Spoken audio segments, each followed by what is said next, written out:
Hey all, so today we're going to continue looking at honesty, and we're going to look at, we're going to compare and contrast the disciples and the Pharisees. Now, for right or for wrong, no matter where their mindset was, the disciples typically had this honesty about them. If they felt a certain way, or if they had a question, they would just blurt it out to Jesus, and they were open, they were honest. They didn't have these like, I'm worried about what Jesus is going to think of me. We know where they stand, yet we're going to see the Pharisees and how they manipulate and they flatter.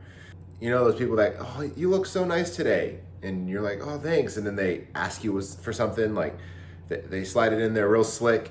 I know many of us have done that probably with our parents, where we're like, Mom, I just love you so much. What can I do to help around the house? And then a lot of the times, moms, being as smart as they are, will look at you and be like, so what do you want? Because that's kind of how we are. Now, I have great news. We are probably only just a couple weeks away from meeting in person. A few more things need to be figured out, and then I will be sending out communication to you and your parents with the date and the time when we will gather, but it is fast approaching. Oh, and the location, that's important as well. So really excited to see you guys and girls for youth group again. Really excited to gather and hang out again. So with that being said, let's begin.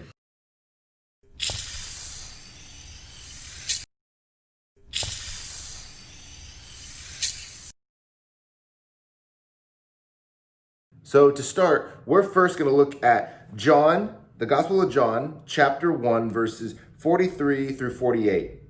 It says, the next day, Jesus decided to go to Galilee. He found Philip and said to him, follow me. Now Philip was from Bethsaida, the city of Andrew and Peter. Philip found Nathanael and said to him, we have found him of whom Moses in the law and also the prophets wrote, Jesus of Nazareth, the son of Joseph. Nathanael said to him, can anything good come out of Nazareth?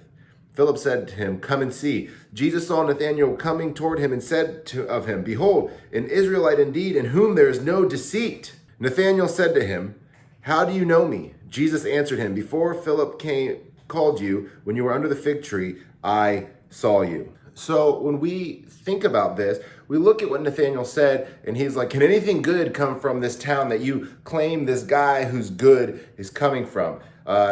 It's a little like if we are thinking about, like, if someone's like, oh, I know this really good football player from Michigan.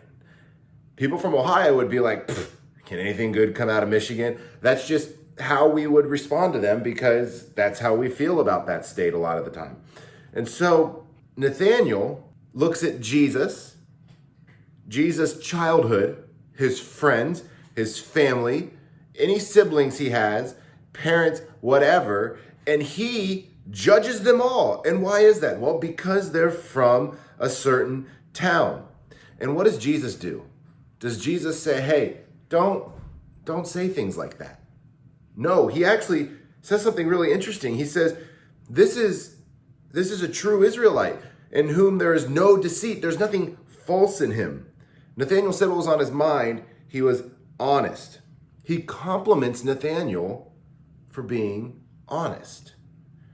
Now, before you jump ahead, this is not an encouragement to walk around and tell everybody from certain cities that you don't like them.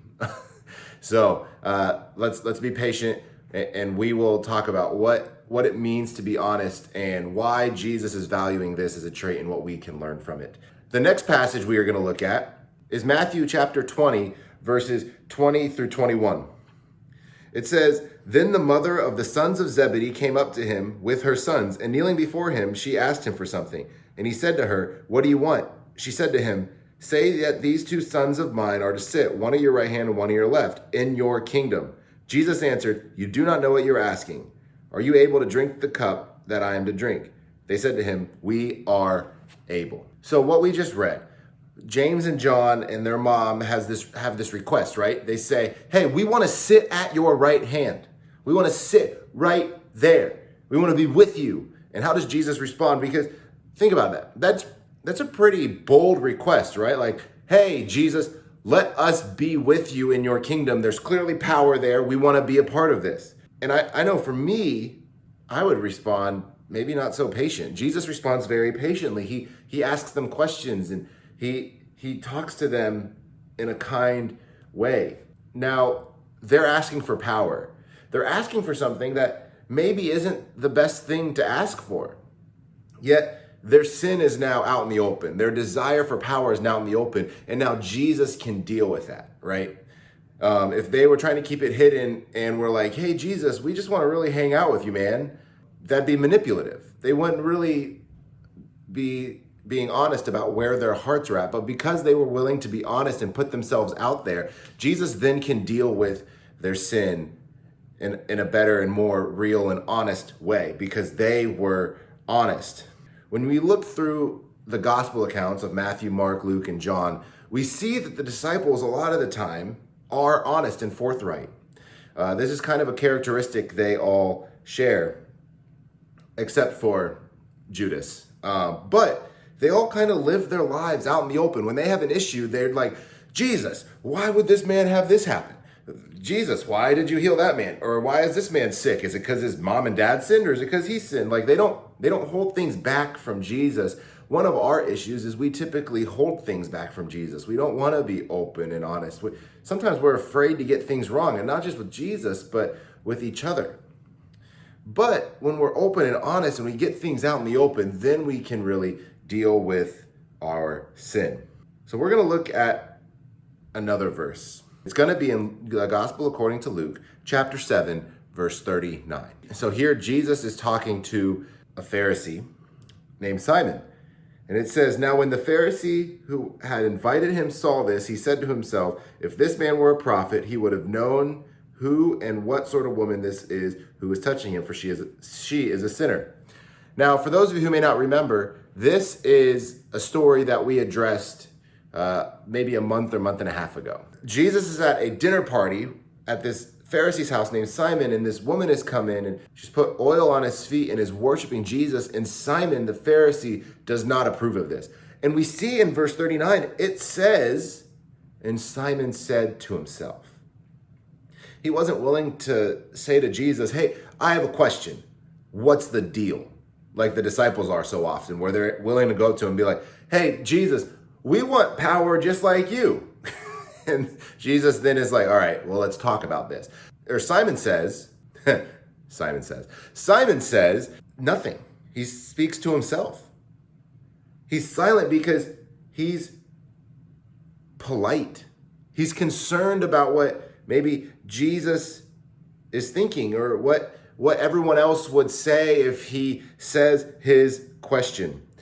The Pharisees would keep negative views of Jesus to themselves a lot of the time. But if you look the other way around, Jesus hardly keeps his negative views of Pharisees to himself. Sometimes we just need to get things out in the open. When someone hurts you, or if you have a question about why something happened, it is good to go up to someone and say, hey, what's the deal? Or hey, this is where my heart is. Sometimes we say, hey, Jesus, I'm really selfish right now. I feel like what I want's incorrect. But then when we pray about it and get that open and we're honest with Jesus, right? Because ultimately we need to be honest with Jesus about where our heart is so he can heal our hearts. So when we are honest with him, we say, Jesus, look, right now, I just really care way too much about having a boyfriend or a girlfriend. Or Jesus, I want so badly to get into this college because if I don't, I'll feel like my life is over. And let Jesus then come into your heart and help walk us through and help change our hearts to see that what we're maybe looking at is an idol and how we're being sinful in our desires. When we look through the Gospels and we see Jesus picking his disciples, he doesn't go to like the seminaries or the churches of the day. He doesn't walk around and is like, here, let me find the smartest and the brightest. No, he finds the honest. He finds the people who serve well, the people who are willing to say how they feel. And the reason is he wants people that are connected to life, right?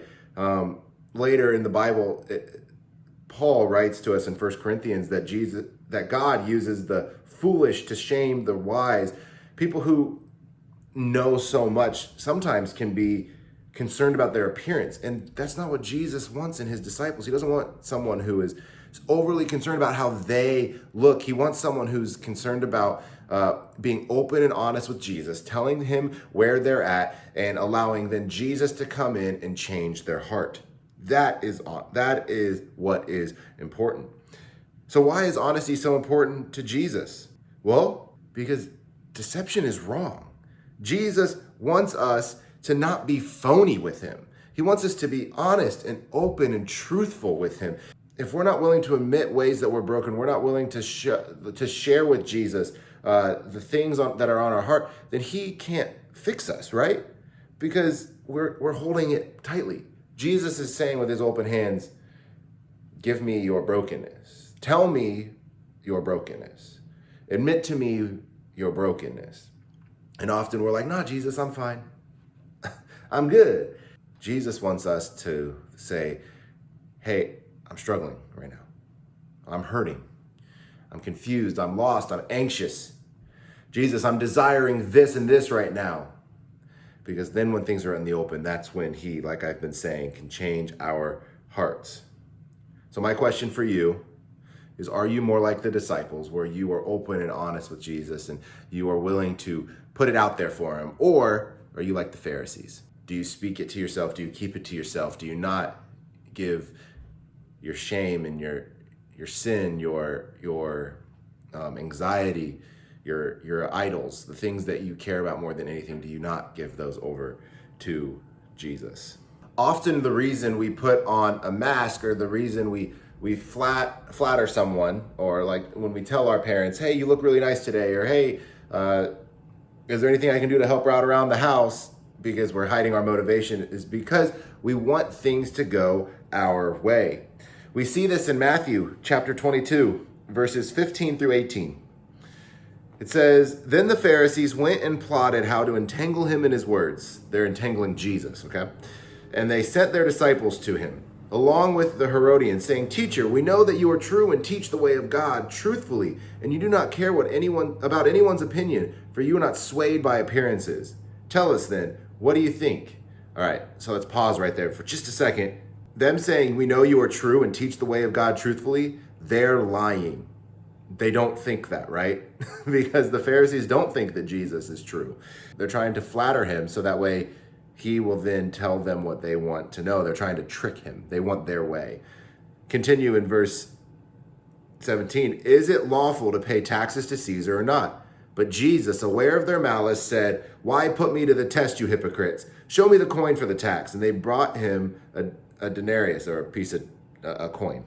And Jesus said to them, whose likeness and inscription is this? They said, Caesar's. Then he said to them, therefore render to Caesar the things that are Caesar's, and to God the things that are God's. When they heard it, they marveled, and they left him and went away. So the thing I want to ask you is, think about the times where you have tried to manipulate things so you get your way. So the question is what's the difference between honesty and niceness, right? Because sometimes when we think about being nice to someone, we think about what's correct to do socially. Sometimes being honest isn't the correct thing to do, right? Like, hey, I shouldn't just walk up to someone and tell them that I think their shirt's ugly. Like that's not the polite, kind thing to do. And so here we're going to look at niceness versus honesty, and we're going to see Jesus illustrate this a little bit for us. So if you have your Bibles, turn to Luke chapter 11, verses 37 through 45. We talked about this about a month and a half, 2 months ago as well. If you remember that, like, what is Jesus concerned about here? What are the things that he is angry about? He's angry because they're concerned more about their appearance than what's inside. They're more concerned about the outside than their heart, their root of the issue. And like these people, these Pharisees love applause. They love cheers from the crowd. That's their big motivation, that people recognize them for being great rule followers, great leaders, people that they want to be made much of. They want to be praised and celebrated. And so often when we think about how we interact with people that we value so highly, we typically just say what we think they want to hear. I can imagine Jews in that time, even those that didn't like the Pharisees, would look at the Pharisees and be like, oh yeah, you're doing a great job. So like, I love hanging out with you. Even if they couldn't stand them. Why? Because when we're nice to people, we're trying, like some of the times when we're nice to people in that way and we're manipulating them, we want them to like us so badly that we're willing to compromise. We're willing to not be honest. But Jesus gets right to the root of the issue and he says, hey, here's the issue and here's my problems. He's not being overly critical. He's not going out of his way to insult them about like their shoes or their shirts or hey, you smell badly. Like he's not being rude to them, but he's not flattering them to get ahead. He's not flattering them to ultimately be liked by everyone so that way he can get ahead in life and get what he wants. So an example of this is there's sometimes we find ourselves like when people will talk to their boss and their boss will ask them a question and the question will be tough to answer. And the employee, I found myself in this situation sometimes, and I've had great bosses at times and I've had not so great bosses. And great bosses a lot of the times will ask like, hey, please be honest. Please answer this truthfully. Don't say how you don't feel. Don't give me the answer you think I want to hear. Often that's the answer we give is the answer we think they want to hear, the answer that'll make them like us more, maybe hopefully give us a raise or get us a better standing or get us in the better group of friends or get us more playing time, get us the part, whatever it is. But so where have you found in your life where you are, think about this, where have you found in your life that you are more willing to be nice than honest because you are trying to get someone just to like you because you care about their opinion so much and you think that'll help you get ahead a little bit in life? And ultimately, the Pharisees in verses 53 and 54, they don't appreciate Jesus' honesty. They wanted to be flattered. They wanted the pat on the back of, oh, you guys are so great. You're right. I'm sorry. Sometimes this is really hard because sometimes when we're honest, we can lose things. The reason we want to follow in that nice category is we want certain things. We want to move ahead in life. We want people to like us. And sometimes when we're honest and we say things that we know are true, we say things that the Bible says are true, sometimes we can lose friendship over it, which is really sad. But Jesus wasn't out there trying to impress everybody. He wasn't out there saying, oh, you're right, Pharisees, you're the ones in charge. Like, you're so awesome. No, he was willing to be honest with them. And it cost him a lot. But ultimately, it's better to get honesty out there. Jesus wants us to come to him and be honest with him. So I encourage you right now, right after we're done with this, to pray and just lay it out there for Jesus. If you're feeling anxious right now, if you're feeling sad, if you're feeling lonely, if you're feeling hopeless, if you're feeling confused, if you're conflicted about things that the Bible teaches, I want you to pray that and tell Jesus that you're struggling with this. And know that if you need someone to talk to, I'm here. Your leaders are here. They're willing to talk to you and hear your questions and hear your concerns and hear where your heart is. You can be honest with us. You don't need to be nice. You can say, hey, the Bible's really confusing because of this. Or you can say, hey, I'm feeling super anxious. I'm not fine right now. I'm not okay. That's okay. You can say that. So we're going to talk about honesty a little bit more in our small groups this week, just to flesh some things out.